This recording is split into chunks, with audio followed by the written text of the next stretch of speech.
Anna, we are done. কি করছিস তুই? আমি গার্ডেনিং করছি। নমস্কার বন্ধুরা, ওয়েলকাম ব্যাক টু ভিনদেশি চান্দ্রিস চ্যানেল। আপনারা সবাই কেমন আছেন? আশা করি আপনারা সবাই ভীষণ ভালো আছেন। আমিও খুব ভালো আছি। আজ সকাল সকাল ঘুম থেকে উঠে বারান্দায় দাঁড়িয়ে দেখি, ওমা, বারান্দার পাশে এটা কে বসে আছে দেখুন তো। কি হয়েছে? তোর মা কোথায়? তুই এখানে কি করছে কে জানে? মা জানে? মা তুই জঙ্গলে হয়েছে, পড়তে চলে এসছে এখানে। ঠান্ডা লাগছে তো তোর রে? আজকে সকাল সকাল ঘুম ভেঙেছে এই গাছ কাটার আওয়াজে। আজকে সকাল থেকে এরা চলে এসছে যে জঙ্গলের মধ্যে যত পুরনো গাছ আছে, যে গাছগুলোতে আর পাতা হয়নি, সে সমস্ত গাছগুলোকে ওরা কেটে ফেলছে। আর এত সুন্দর প্রসেসে করছে সব জিনিসটা, আমি দেখে খুব অবাক হলাম যে গাছটা একেবারে কেটে এই যে মেশিনটা দেখছেন, এই মেশিনের মধ্যে ঢুকিয়ে দিচ্ছে। আর সেটা একেবারে ক্রাশড হয়ে ঢুকে যাচ্ছে ওই কালো মতো ট্রাকটার পেছনে। মানে কি অসাধারণ প্রসেস! তো দেখে প্রথমটা খুব মন খারাপ হলো যে বাবা, এরকম গাছগুলো সব কেটে ফেলছে, তাহলে তো জঙ্গলটা ফাঁকাই হয়ে যাবে। কিন্তু আস্তে আস্তে দেখলাম কি সুন্দর ওরা জঙ্গলটা ক্লিন করে ফেললো।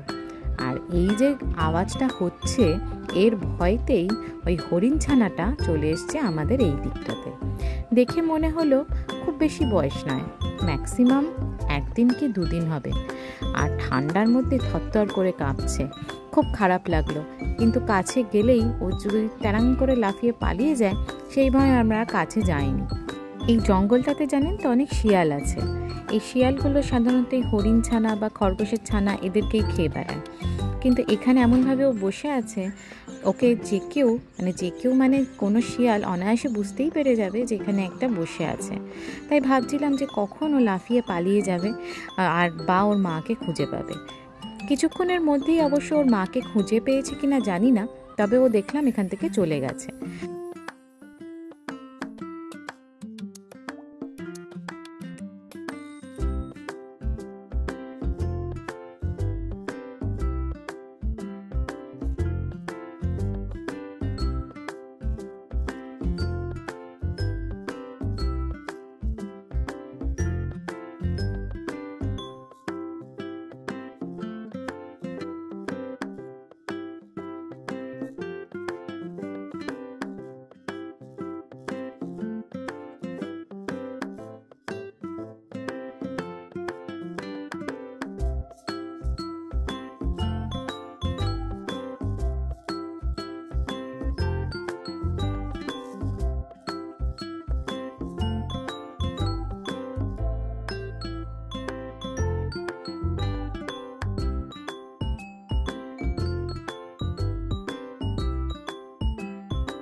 কেন টব গাছটা কাটবে কেন? এই কি টব গাছে তো পাতা রয়েছে, পাতাওয়ালা গাছ কেন কাটবে? যে গাছগুলো মারা গেছে, যেগুলো তোর গাছগুলো তো আর পাতা হবে না, সেই গাছগুলো।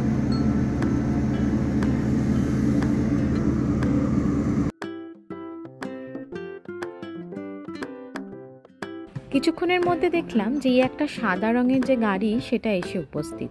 এই গাড়িটা করে ওরা একদম ওপরের যে ডালটা, যেগুলো একদম শুকিয়ে গেছে, সেই ডালগুলোকে কেটে নিচে ফেলছে। আর যিনি নিচে দাঁড়িয়ে আছেন, সে এই গাছের ডালগুলোকে নিয়ে মেশিনের মধ্যে ঢুকিয়ে ক্রাশ করে নিচ্ছেন।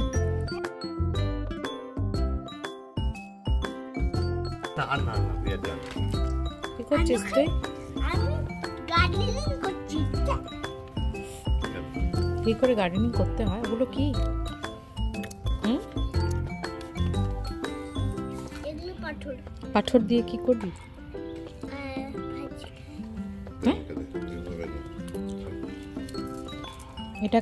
এটা কি মোহনদের বাড়ি থেকে যে গাছটা এনেছিলে, টমেটো গাছটা? আমার মনে হয় এই মাটিটার মধ্যে সবকিছু দেবা না? আর বীজগুলো পেয়েছো? না, Plus that's it. We have to keep it for other plants also. আদার প্ল্যান্টে একটুখানি ওইখানেও রেখেছে, দেখো না ঝিনুক ফিনুক রয়েছে। Give me a full shell যেটা ভাঙেনি। রয়েছে তো অনেকগুলো শেল রয়েছে তো ওখানে রয়ে। আমরা তো আবার যাবো, আবার পাথর নিয়ে আসবো।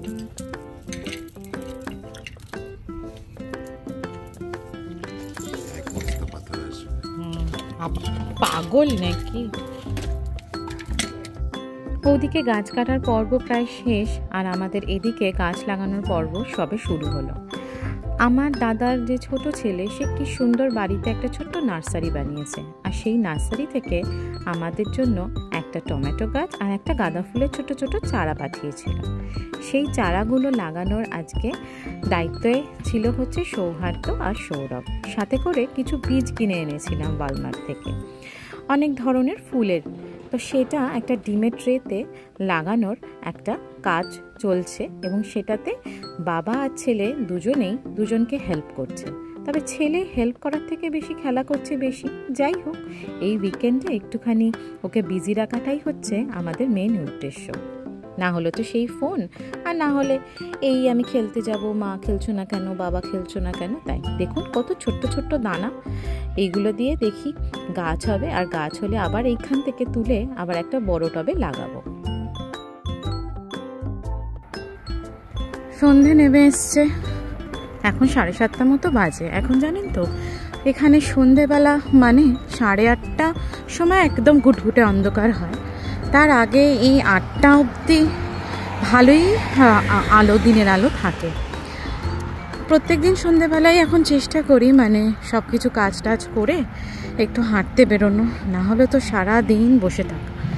চারপাশটা এত সুন্দর লাগে এখন দেখতে, সমস্ত গাছে সবুজ সবুজ পাতা এসে গেছে, কোনো গাছে হালকা সবুজ তো কোনো গাছে ডার্ক সবুজ, ভীষণ সুন্দর লাগে চারপাশটা।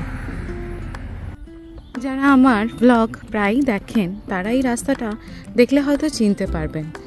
বরফে পুরো সাদা ছিল এই রাস্তাটা। মনে পড়ে এই রাস্তা দিয়ে কতবার আপনাদেরকে দেখাতে দেখাতে নিয়ে গেছি। এই রাস্তাটাতে হাঁটতে আমার ভীষণ ভাল লাগে। চারপাশটা এত সুন্দর যে বলার কথা না।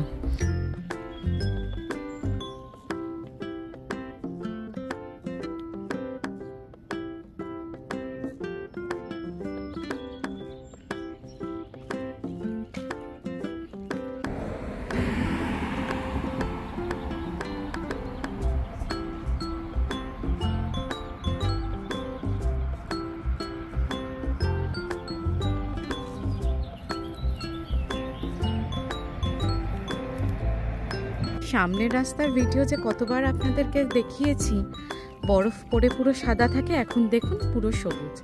জানেন তো বাচ্চাটা মায়ের সাথেই ঘুরে বেড়াচ্ছে, মানে হরিণের বাচ্চাটা। একটু আগেই দেখলাম, এই হেঁটে হেঁটে আসছি, কিন্তু যেই ফোনটা বার করে ভিডিওটা করতে যাব তখনই ল্যাংপ্যাং ল্যাংপ্যাং করে তিনজনেই পালালো।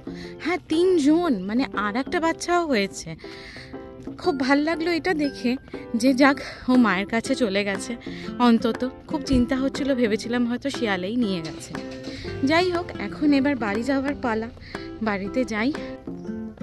আর আজ আমি আমার ব্লগটা এখানেই শেষ করলাম। আশা করি আপনাদের আমার ব্লগগুলো ভালো লাগছে। আর হ্যাঁ, কমেন্ট করে জানাতে ভুলবেন না যে আমি আমার ব্লগে আরও নতুন নতুন আপনাদেরকে কি দেখাতে পারি। আমার চ্যানেলটিকে সাবস্ক্রাইব করে রাখবেন, আর অবশ্যই লাইক আর শেয়ার করবেন। ভালো থাকবেন, সুস্থ থাকবেন। আবার দেখা হবে আপনাদের সাথে আমার একটা নতুন ব্লগ নিয়ে।